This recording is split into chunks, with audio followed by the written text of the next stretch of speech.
Namaste friends. Today we are into exception handling in Uipath chapter. So we are going to learn more about them.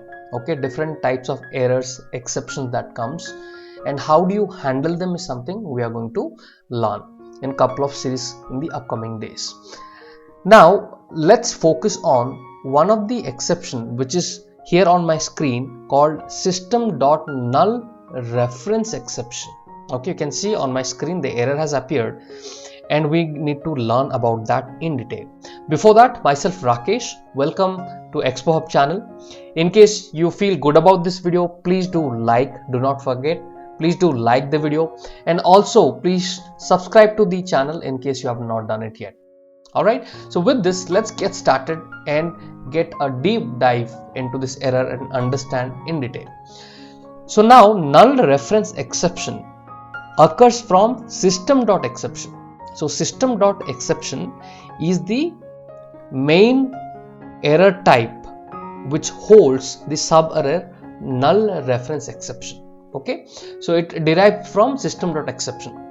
Now this error usually occurs when using a variable. We need to understand this error will occur while using a variable. So this point is very important. So this error occurs because there is something wrong with your variable that you have declared.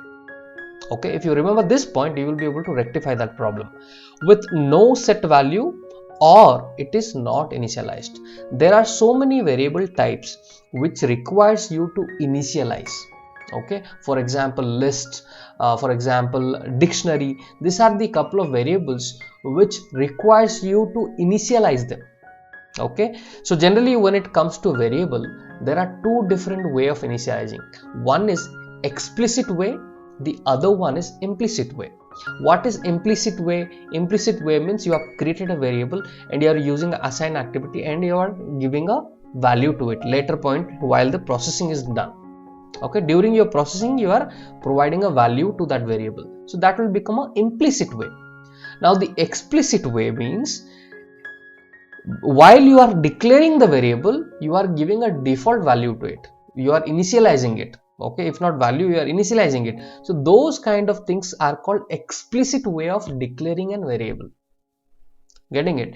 So what happens if such error appears on your screen? I mean in general what you need to know, if this error appears on your screen, you have to look which variable is creating that trouble and you have to start debugging that and understand, okay, this variable I need to declare, and if you have to declare. So you can see on my screen and let's see how to fix that. Okay, so this has occurred and it is telling me cannot create an L value system null reference dot exception. Okay, null reference exception error has come. Okay, so if I click on OK, you can see this was pointed out. Let me run it again in front of you so that you will have a clear-cut understanding. Okay, so when I run it, so you can see here there is a type. Okay, and here type it's saying system dot null reference exception error has thrown and it is highlighting it. Okay, now let me continue. So you can see it is throwing me the error finally. Okay, so for this, how do you rectify? Very simple. So let's understand what I am doing. Here I have taken a assign activity, and in the assign activity here I am saying dict name and age. Okay, so let me redo it so that it will be quite easy for you to understand. So let me create a assign activity, and here in the assign activity I am going to create a dictionary variable. So control plus K, and I'm going to name it as dictionary and given dictionary name dictionary. Okay, I'll simply giving dictionary. Okay, the variable name is dictionary. So once I do this, what I'm going to do, I want to ensure this variable is a dictionary type. So I'll come to the variable panel and I'm going to select browse for types. Okay, and here I'm going to type dictionary and I am going to pick system.collection.generic.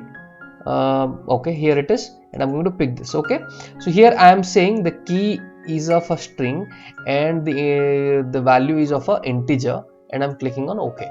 Okay, in case you wanted to know in detail about dictionary, there are so many videos I have already created. The previous videos I have created, you can watch them. Okay, so now here what I'm doing, once the dictionary is created, all I'm doing is I'm going to assign some value. So how do you assign a value?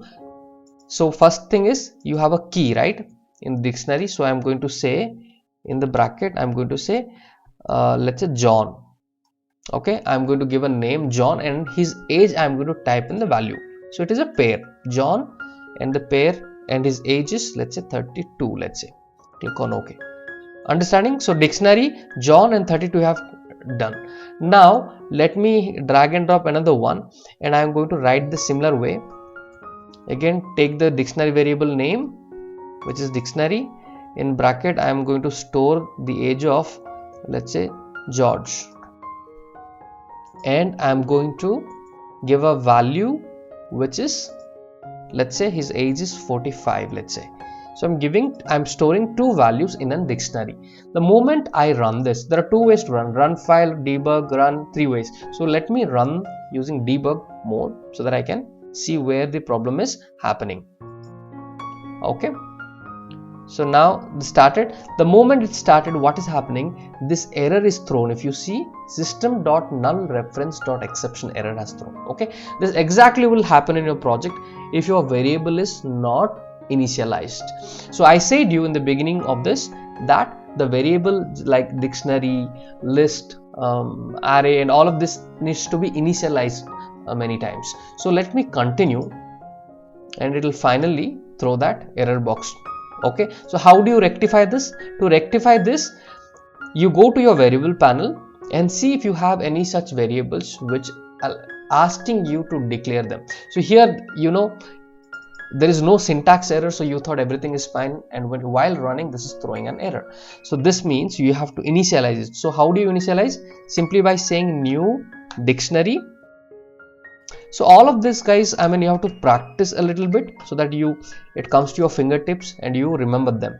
Okay, so new dictionary of string, and I'm storing the integer kind of a data, right? So I'm saying integer 32.